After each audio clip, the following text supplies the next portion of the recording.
Assalamualaikum warahmatullahi wabarakatuh. Perkenalkan, nama saya Mirawati dari kelas AK25R. Saya akan membahas sebuah materi tentang teori pertumbuhan. Teori pertumbuhan dari kumpulan berbagai pandangan dalam ilmu ekonomi yang menjelaskan bagaimana dan mengapa suatu perekonomian bisa berkembang dari waktu ke waktu, baik dilihat dari faktor ekonomi, teknologi, sejarah, maupun hubungan antar negara. Selanjutnya, saya akan membahas tentang pandangan para ahli mengenai teori pertumbuhan ekonomi. Pertama, teori pertumbuhan ekonomi klasik adalah beberapa teori yang diungkapkan oleh para ekonom mengenai pertumbuhan ekonomi dari sudut pandang pertambahan penduduk. Jadi semua teorinya itu didasarkan oleh sedikit atau banyaknya penduduk di daerah tersebut. Nah, pandangan pertama dikemukakan oleh Adam Smith. Menurut Adam Smith, perekonomian akan tumbuh dan berkembang jika ada pertambahan penduduk yang memperluas pasar dan mendorong spesialisasi. Kedua, menurut David Ricardo, kebalikan dengan Adam Smith, David Ricardo berpendapat bahwa pertumbuhan penduduk yang semakin besar akan menghasilkan tenaga kerja yang banyak, sehingga upah menurun dan perekonomian menjadi stagnan. Selanjutnya, Thomas Robert Malthus. Nah, kalau Robert Malthus masih mirip pemikirannya dengan Ricardo. Menurut Robert, pertumbuhan penduduk yang besar akan menyebabkan krisis pangan sehingga akan terjadi kelangkaan makanan. Selanjutnya, teori perekonomian historis. Teori ini berpandangan bahwa pertumbuhan ekonomi itu memiliki tahapan-tahapan tertentu. Jadi untuk mencapai pertumbuhan yang maksimal harus melewati tahapannya dari awal hingga akhir. Adapun pendapat para ahli, Frederick List. Menurut List, pertumbuhan ekonomi dikelompokkan menurut kebiasaan masyarakat dalam menjaga kelangsungan hidup melalui tata cara produksi. Selanjutnya, Werner Somber. Menurut Werner, pertumbuhan ekonomi terjadi karena masyarakat memiliki susunan organisasi dan ideologi masyarakat. Menurut Bruno Hildebrand, Bruno memiliki pandangan yang cukup unik dibandingkan tokoh yang lain. Menurut Bruno, pertumbuhan ekonomi dimulai dari alat tukar-menukar yang dilakukan masyarakat.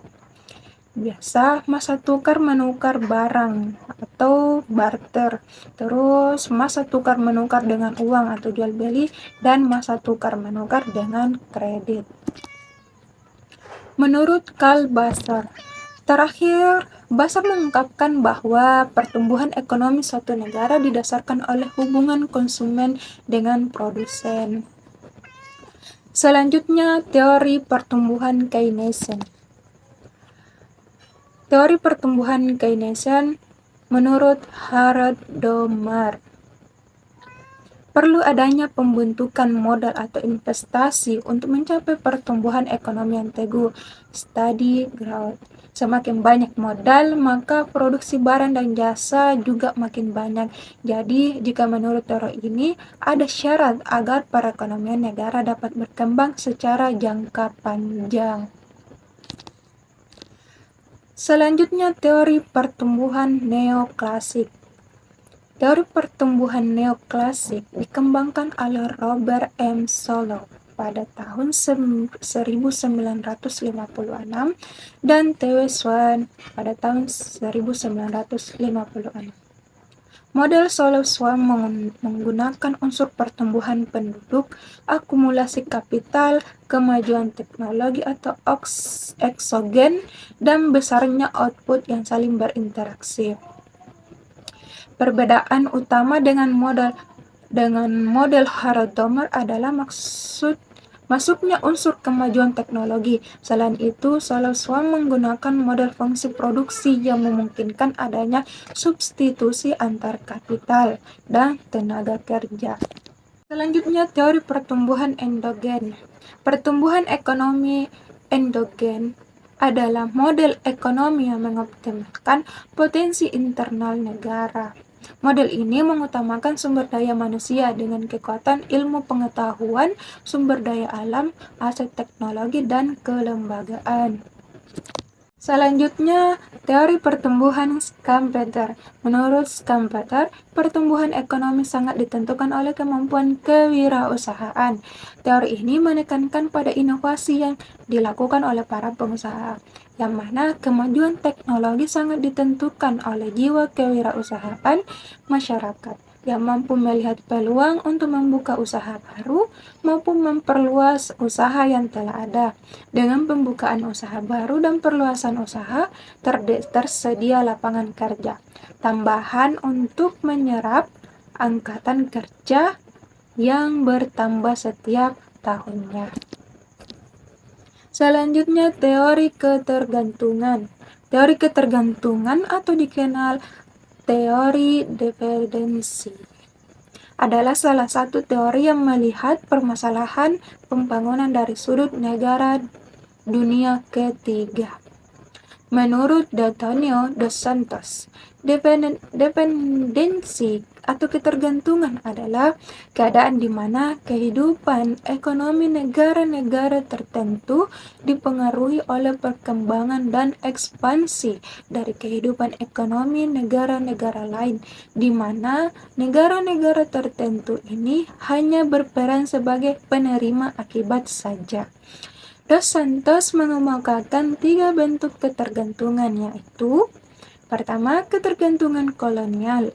Di sini terjadi dalam bentuk penguasaan penjajah atau negara pusat terhadap negara pinggiran. Kegiatan ekonomi utama dengan negara pinggiran adalah perdagangan ekspor dari hasil bumi yang dibutuhkan negara penjajah. Kedua, ketergantungan finansial.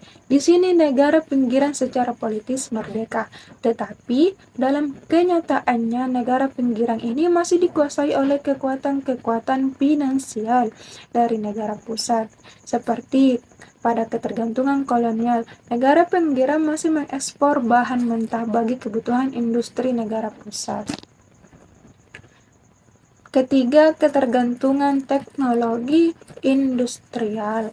Ini adalah bentuk ketergantungan baru. Kegiatan ekonomi di negara-negara pinggiran tidak lagi mengekspor bahan mentah untuk keperluan industri di negara pusat. Perusahaan-perusahaan multinasional dari negara pusat mulai menanamkan modalnya untuk kegiatan industri di negara pinggiran yang produknya ditunjukkan ke dalam pasar negara-negara pinggiran. Selanjutnya, teori Keynes. Menurut Keynes, pertumbuhan ekonomi merupakan kenaikan kemampuan jangka panjang suatu negara dalam menyediakan berbagai jenis barang-barang ekonomi dengan jumlah yang banyak kepada penduduknya.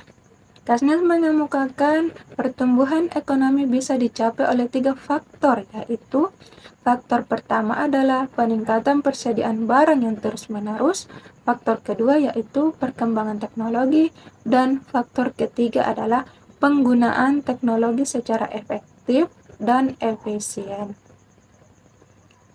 Sekian pembahasan mengenai teori pertumbuhan ekonomi dari saya. Kurang dan lebihnya mohon dimaafkan. Assalamualaikum warahmatullahi wabarakatuh.